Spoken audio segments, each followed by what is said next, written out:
नमस्कार साथियों, India ground report से मैं आरती श्रीवास्तव आप सबका स्वागत करती हूँ। साथियों, आज एक बार फिर से हम हाजिर हैं लेकर अपना गुरुवार का साप्ताहिक अंक applied spirituality for Pentium generation प्रार्थना ईश्वर को एक मिस्ड कॉल का भाग 39, जहाँ शरणागत अजीत जी हमें आध्यात्म के बारे में बताते हैं आज की तकनीक को माध्यम बनाकर। तो चलिए लेते हैं अपना पहला प्रश्न।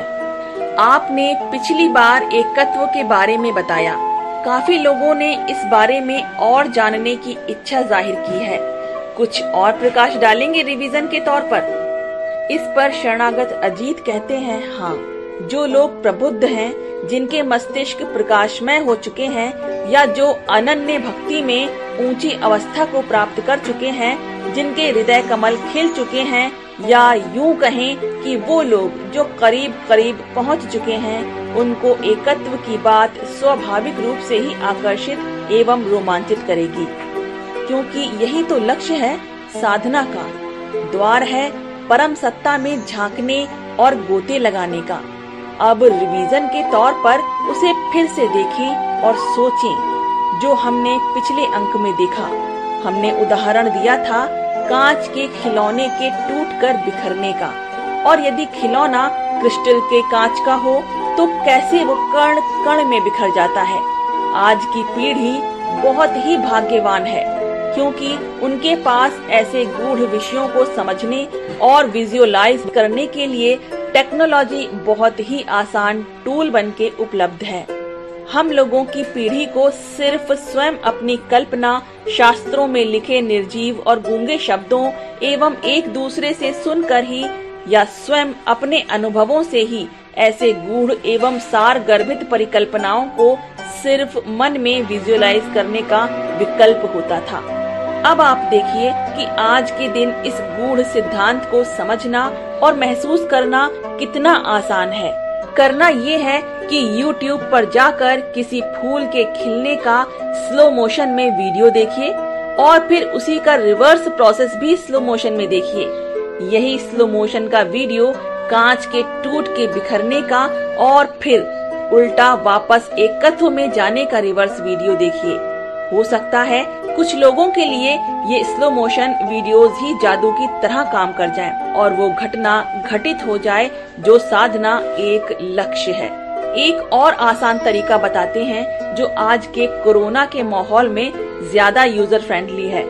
पिछले एक साल में ज्यादातर लोगों ने जापानी लैब्स के वो वीडियोस जरूर ही देखे होंगे जहां उन्होंने कोरोना के बारे में लोगों को सजग और जागरूक करने के लिए वीडियो के माध्यम से ये दिखाया है कि कैसे छींकने और खांसने यानी कि कफिंग एंड स्नीजिंग से संक्रमित व्यक्ति के मुंह और नाक से ड्रॉपलेट्स निकलकर वातावरण में वायु के कणों में चारों तरफ फैल जाती हैं। संक्रमित व्यक्ति के मुंह और नाक से निकलने वाली हर ड्रॉपलेट कोरोना के वही लक्षण रखती है जो उस संक्रमित व्यक्ति के अंदर है, और हर ड्रॉपलेट अपने आप में चलता फिरता कोरोना का संपूर्ण स्रोत है।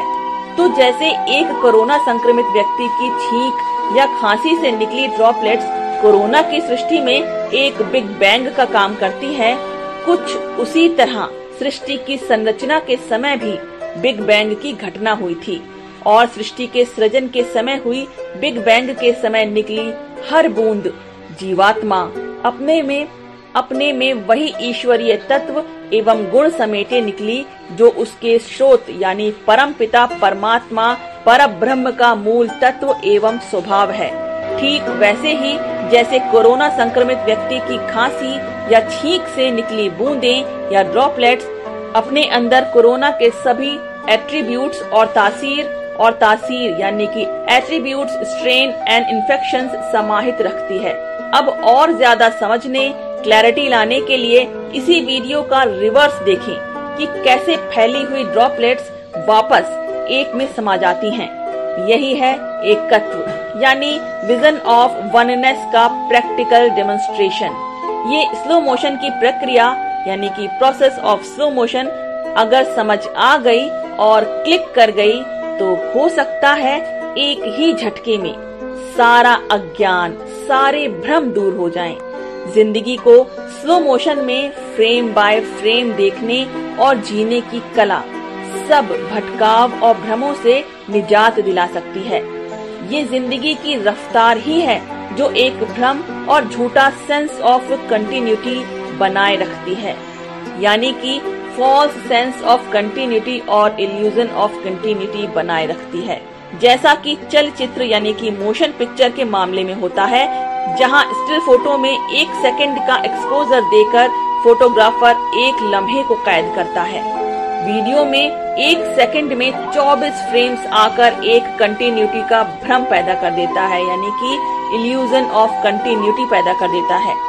यही रहस्य है जीवन को सही मायनों में समझने का, न कि 1 सेकंड में कैद 24 फ्रेम्स में भ्रमित होकर झूठी कंटिन्यूटी यानी कि इल्यूजन ऑफ कंटिन्यूटी के एहसास में बह जाना। यही सिद्धांत है वर्तमान क्षण में जीने का और अतीत या भविष्य में ड्रिफ्ट न होने का। हमारा अगला प्रश्न है, आज का सूत्र क्या होगा? इस पर शरणागत अजीत कहते हैं, अब जब हम एकत्व के विषय पर हैं, तो ये समझना भी जरूरी है कि हमारी चेतना के कई स्तर होते हैं। हमारा अस्तित्व कई स्तर पर अलग अलग फ्रीक्वेंसी पर वाइब्रेट करता है। हमारे अस्तित्व के कई स्तर हैं, जैसे 5 कोश, फिर उन सभी कोशों का एक दूसरे से इंटरेक्शन, तीनों गुणों का अनुपात, कंपोजिशन और परस्पर टकराव।